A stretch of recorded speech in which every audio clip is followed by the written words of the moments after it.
Carports, you know, the structure that covers and protects your car when you don't have a garage, or when you just can't get your vehicle into the garage any longer because of all your junk. So I have a question. Are carports only for cars? And to help answer that question, I have Chris McDonald from Carports on the phone with us today. Chris, how you doing?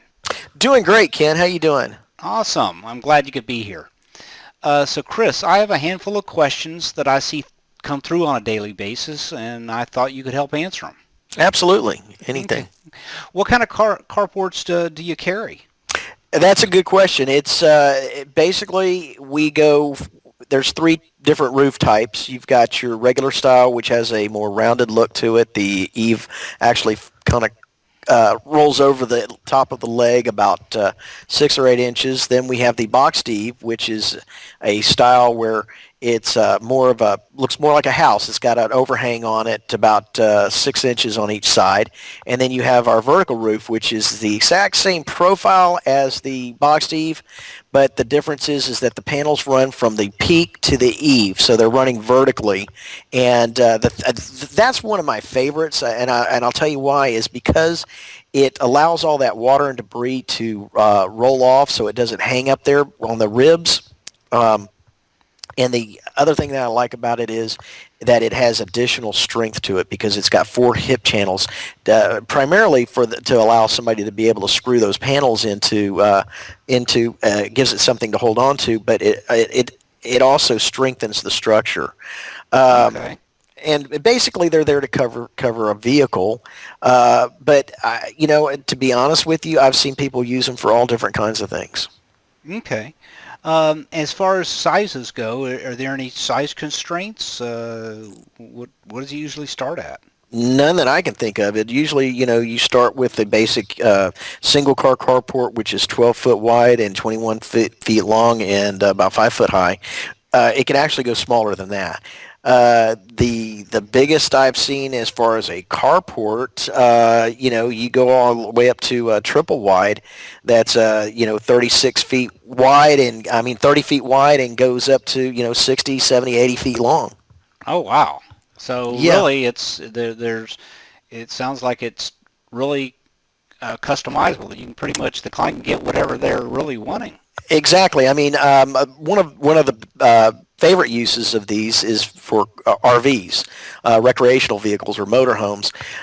Somebody has a motorhome and then they think, oh, well, I just bought this $500,000 motorhome. Now I forgot to find a place to park it. So they call me up and we'll set them up with something that's 12 foot high at the leg, which covers virtually every motorhome on the road today. Okay.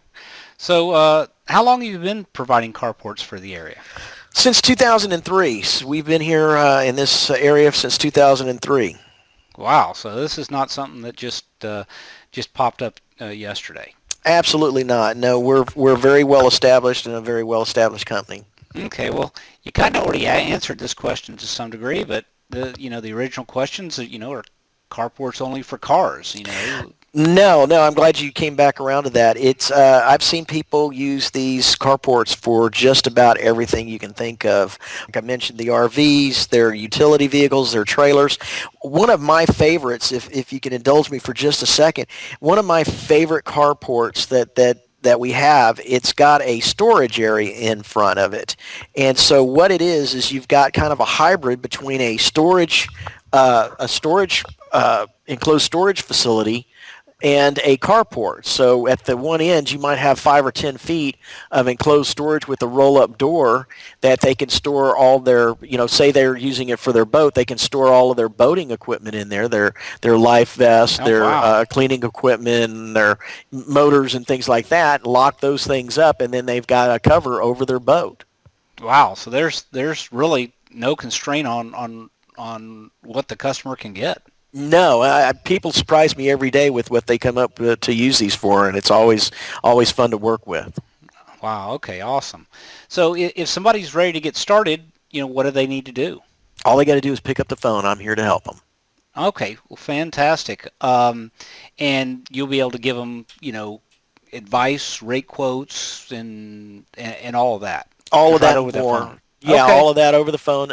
They can call, and I've been in this business long enough that I can kind of avoid some of the pitfalls that other companies might not be knowledgeable enough to help their clients with. And basically, what we do is we'll talk it through.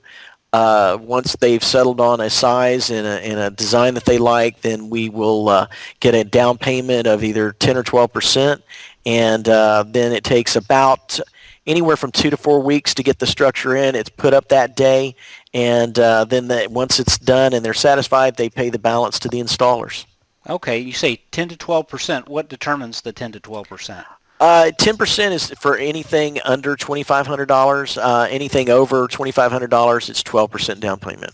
Okay. Well, fantastic. You've answered all the questions that I've received, and plus more actually. So I think that's all I have for today. I appreciate your time very much, and I'm sure we'll be talking again soon. I look forward to it. Thanks a lot, Ken. All right. Take care. Have a great All right. day.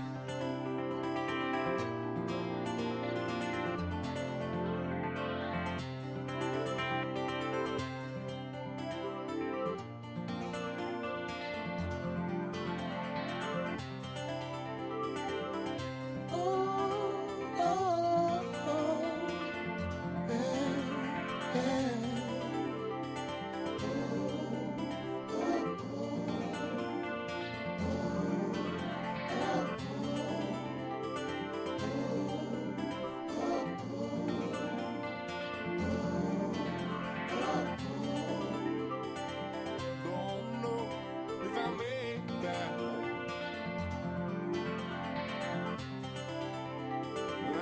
Oh, I'm just stuck here.